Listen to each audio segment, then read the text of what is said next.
So today, YouTubers, I'm going to be talking about something. I'm sorry for the quality of the video. It might not be the best of qualities, but I just need to talk about this now.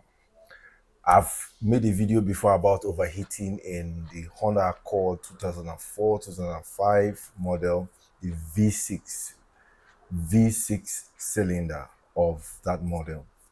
And I've always said that the biggest problem of that car, especially the used ones, is overheating. Overheating is one of the biggest problem of that car.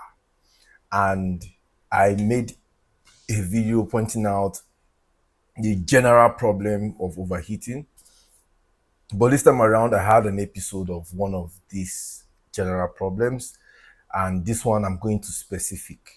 Now, there was a fan failure, a coolant fan failure. So this time around, I'm going to walk you through how it happened, how I observed it, and how I was able to fix it. Okay?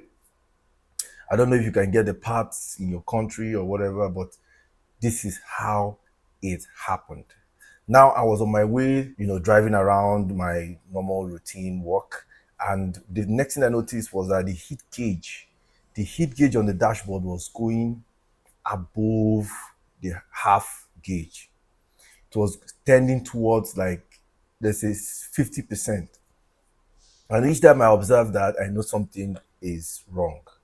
So most times what usually comes to my head is the coolant fluid, whether the coolant is short or it is reducing, or maybe there's a leakage somewhere. But there's also something that is peculiar to this, and that's the fan failure. Sometimes one of the two fans of the radiator can fail, and that is what actually happened in this case.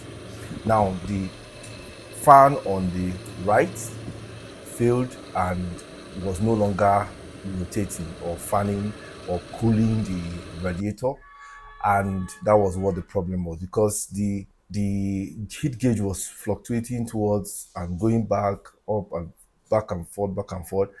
So I had to stop and went straight to the radiator to see what's going on, and I found out that one of the radiator fans has stopped working. So the one of the radiator fans had stopped working. So of course, whenever the fan stops working, the first thing to check is the relay. So I went straight to the relay chamber to check if the relay is bad or something is wrong. So usually what you do is to interchange the relay, take another relay and put there and see if the fan will come on. So I tried that. I noticed the fan was not coming on. So I had to remove the socket of the fan and try to connect it directly to the battery to see if it can come on, and it didn't come on. So it means that something is wrong with the fan motor. So I had to find a way to drive the car from there to a convenient place so that this motor can be changed. So I eventually had to lose the fan, remove it from the car. I didn't try to do a complete overhaul. I didn't bring out the entire radiator. I just removed the particular fan that had the issue, and now took it to where I bought the parts and changed the fan motor. So after testing it to see if it runs, then I brought it back and fixed in the car.